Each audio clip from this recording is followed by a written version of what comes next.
Vous confondez encore art moderne et art contemporain.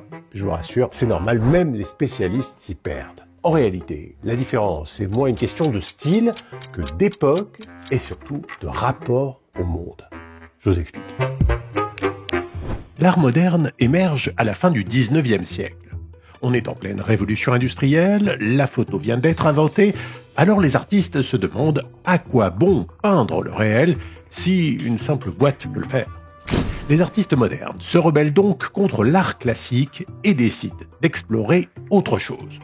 Ce sera la lumière et l'instant chez les impressionnistes, la forme et la perception avec le cubisme, le rêve et l'inconscient avec le surréalisme.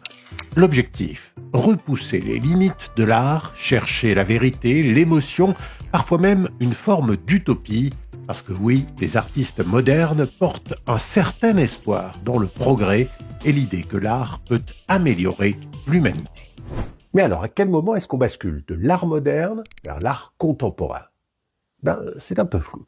Certains historiens situent la transition après la Seconde Guerre mondiale, qui a brisé la foi dans le progrès et les idéaux modernistes.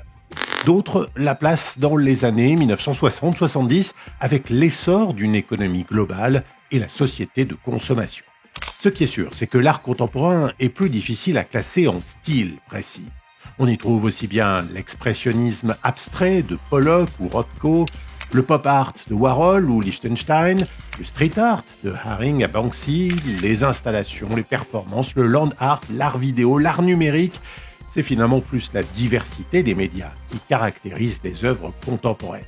Et surtout, là où l'art moderne pensait que l'histoire avançait en ligne droite, que chaque mouvement se rapprochait un peu plus de la vérité, l'art contemporain rejette cette idée. Les modernes embrassaient l'art pour l'art, les contemporains se demandent l'art pourquoi faire. Mais là où les deux mouvements, les deux époques se rejoignent, c'est qu'ils partagent une fascination pour la perception. Que vous regardiez un Matisse ou un Pollock, l'accent n'est pas mis sur ce que l'art est censé représenter, mais sur l'expérience, comment l'artiste l'a créé et comment vous y réagissez.